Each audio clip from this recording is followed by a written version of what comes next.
All right, guys, it is Heavy Hitters Weekend, Smith Mountain Lake, Virginia. I'm a homer, so you know I'm going to support any event in Virginia. Really, it's probably my favorite event. It is probably my favorite event, including the Classic, including Red Crest. Just love the format. Be sure to tune into the Heavy Hitters live stream on YouTube coming up. Check that out. I'm going to break down Smith Mountain Lake. Fished it quite a few times growing up. A few times. Was just out down in South Boston and Alta Vista on the Stanton, which is part of the Roanoke, that watershed a few weeks ago. We're going to break it all down, baits, everything, so tune in for that. But I'd be amiss if I didn't talk about the continued dysfunction of Bassmaster. Honestly, this is a head scratcher. And I say that because it actually boils down, I believe, now to the anglers and to the people who follow. I follow Bass, but less and less and less as the years have gone forward because of just how things are. So basically, you've got integrity issues, okay, and managerial integrity issues, okay. There's been too many times for Bassmaster that they make a decision and they go back on their decision. There's nothing worse than that if in business. There just isn't. Like, they're consistently inconsistent. Their vision is now inconsistent, okay? How their rules are inconsistent. Their application of the rules is inconsistent. And it hasn't just been forward-facing sonar. It's been Bassmaster's inability to navigate issues. Doesn't matter what the issue is. I mean, everyone's focused on forward-facing sonar, and I understand that's a big issue. But let's take a look at like what it is. It's behavioral, it's psychological, and guys, let's be honest, it is forward-facing sonar derangement syndrome. And I know plenty of people who suffer from it. Plenty of people. And they're all over. They're all over. It's part of the reason why I ditched Meta. Because I'm just tired of that. Like, tired of the hate, hating on young anglers, hating on people that have, done the work to get to the Elite Series. It's either petty jealousy or just envy or I don't know what it is, but I could care less if an 18 or 19-year-old kid goes through the Bassmaster Opens, fishes all 9 Opens, qualifies for freaking the Bassmaster Elite Series. Well done him. That lad deserves a pat on the back. He doesn't deserve ridicule. I don't understand when we got to a point where we care more about how fish are caught than we care about how many fish are caught. Like, as a fan, when you're watching an event. Like, who wants to go sit at a baseball game in a 1-0 baseball game? Diehard fans, right? Diehard fan. Everybody always talks about, like, in sports, they want goals. Football changes rules so the offense has more of an advantage, so there's more points on the board. Basketball, the NBA, freaking doesn't call freaking fouls hardly freaking ever, it seems. And they want points on the board. Fans want points. Well, most Bass fans want catches. Look at the Sabine River this week. It's looking on a trajectory that the day 2 totals of Sabine are going to be like, you could lead the event with 20 pounds after 2 days. Okay? 20 pounds after 2 days. Is that what you want? All you people who hate forward-facing sonar. And I'm not even a big forward-facing sonar guy. I don't even have Garmin. Okay? I don't have Lowrance. Okay? Active Target. I don't even have that. Okay? I'm just speaking from a fan watching tournaments. Okay? All of you all talk about how you don't want to see someone staring at a screen. Well, you want to see 20 pounds leading an event after 2 days? Is that what we want to go back to? Because it hasn't been exciting. It's been probably the most boring event I have ever watched in Bass. Okay? And that's what you're talking about. Because we just came off Lake Fork and everybody got all upset because all the top guys, and that's not true, not all the top guys were utilizing forward-facing sonar the whole time, but that's the narrative. Okay. And record fish numbers, right? 100+ pounds, right? Like, massive double digits, right? Like, this is Lake Fork. This is Texas, right? This is what fans want. Big fish, big bags. But there are so many people out there who care more about how they caught the fish. Not the number of fish they caught, not the double-digit fish that they caught. None of that. Not celebrating any of that. They would rather let those fish just swim along in the lake, never be caught ever, and have it be a 10-bagger, a 10-pound day winning bag event like Sabine River.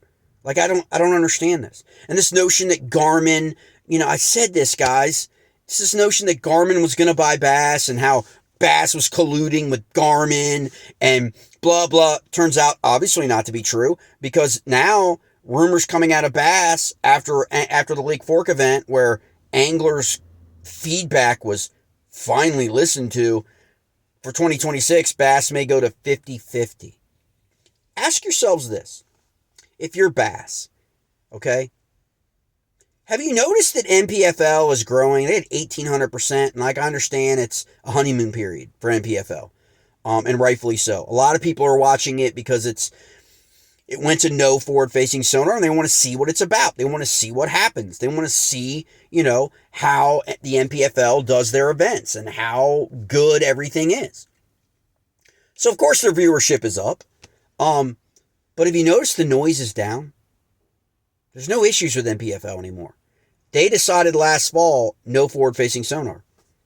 They took it. They took it on and said no. Okay? Where's all the noise? None.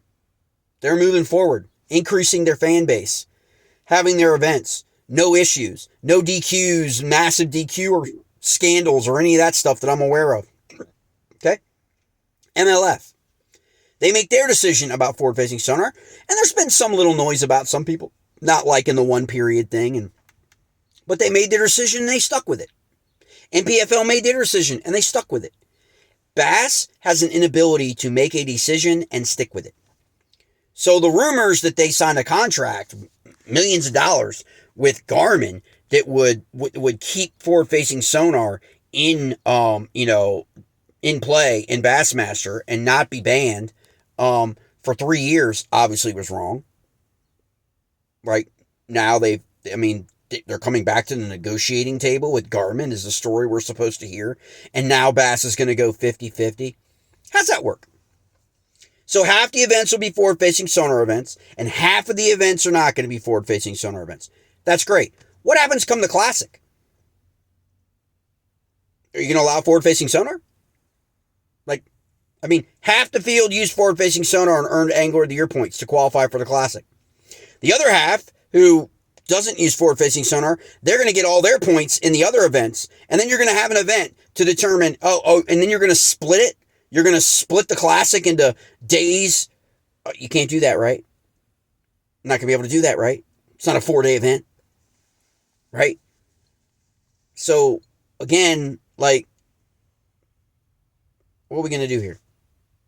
At the end of the day, you walk into more criticism and more ridicule by not just taking a stand and sticking with it.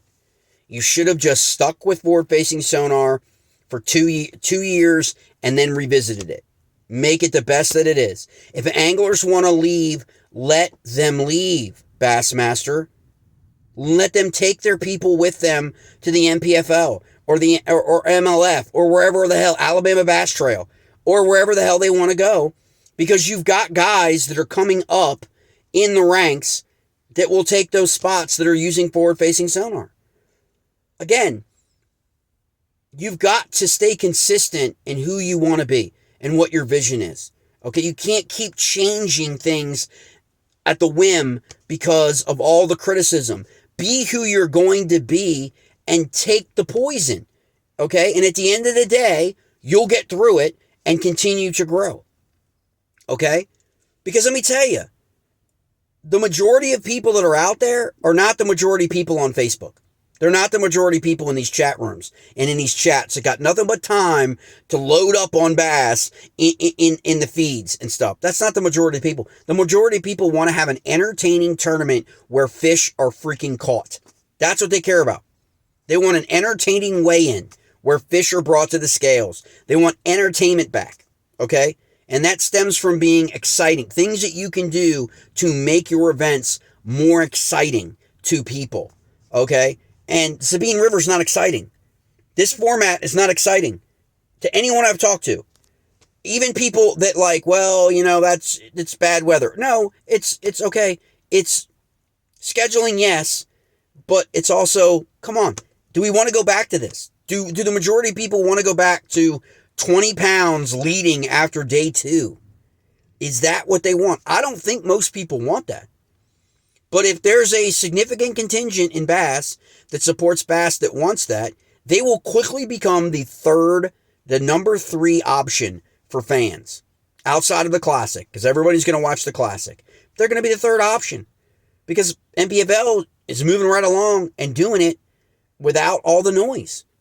And they don't have this problem. They don't have people demanding that there be forward-facing sonar, because the people that support forward-facing sonar respect that. Like, okay, like, you're not going to have it. We respect that. It's the people that are anti-forward-facing sonar, okay, that have no respect for a tournament trail that decides to allow it, right? That's the difference. Who's that remind you of? Who's it remind you of? In our culture and politics today, who does that remind you of? Okay?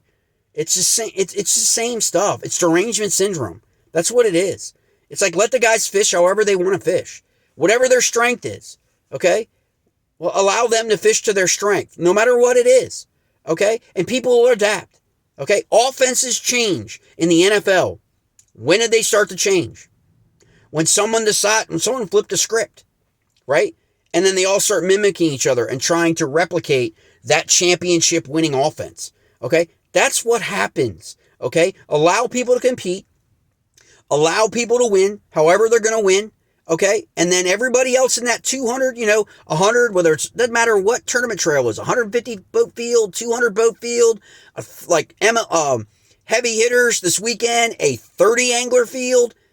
Everybody will get the message, and they will adapt and overcome, or they will get beat, and they will end up losing and falling out of the professional bass fishing world. And that's what should happen. Okay? That is what should happen. Okay? This is 2025, not 1990. Okay? Like, and the reality of it is you got to earn your keep, and you got to be competitive. And so what now is you want to bitch and moan to the organizations to make the playing field better for you. Not better for everybody else, but better for you, because you're not really that good at forward-facing sonar. And the young guys are, right? And so you want the organization to step in on your behalf to put their finger on the scale to make things better for you. That's what this is all about, guys. That's all it's about. Okay? It's not about conservation. Okay? It's not about all the Randy Blockett noise. It's not about any of that. It's about guys not being competitive after Lake Fork, realizing, okay, we can't do it on the water, so we got to do it in the office. And we've got to and if I was Bass, I would say, okay, this is what we're going to do. We're going to be the trail who has forward-facing sonar, and we're going to see what happens. We're going to see what happens. If you don't want to fish here, if you want to go fish MLF, if you want to go fish NPFL, God bless you. We're just going to take, instead of taking the next crop, I guess it's 10, is it 10? Guys up from the Bass Opens, we'll take 15. Or we'll take 20. And we're going to keep rolling on. It's like the NFL, guys. Bass needs to get into this mindset. It's next man up. Next man up. Okay? A lot of these guys are retiring in the next 5 years anyway. Okay? They're going to be gone. They're going to be out of it. And then what? Then you're going to revisit it? Because all the young people coming up, every person under the age of 25 that I know that owns a boat at the Potomac River, okay, or has access to a boat at the Potomac River, has forward-facing sonar technology. Okay? So that's the trajectory. So what are you going to do in 3 to 5 years when all these so-called people that have the cred right now today that don't want forward-facing sonar, their leverage is gone because they've retired. They're legacy anglers now. Okay? They're exemption. They're legacy exemption, right? Legend exemption. Like, okay, they're not even in it. What are you going to do then? All these young guys are already talking up the NPFL and MLF now. I've never seen the switch as much as I've seen it in the last year, where people at the ramp and in the community and parents with young kids and college anglers talk more about MLF and NPFL than they do bass.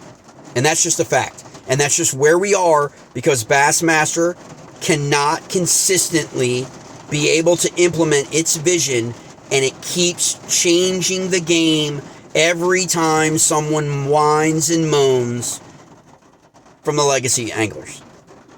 From my perspective, that's what's happening, okay? And I'm hoping NPFL is paying attention, and I'm hoping MLF is paying attention, because Bass is freaking just undermining itself with a lot of people right now. And again, it would have been great to see NPFL no forward-facing sonar, Bassmaster forward-facing sonar, MLF mixed whatever, and see which one, after a year or two, was better. Like, which one? Which did the fans gravitate to? What about the happiness of the anglers? All that stuff. But we can't even do that because no one has the conviction at Bass to follow what their vision is. And that's why people are thinking it's up for sale.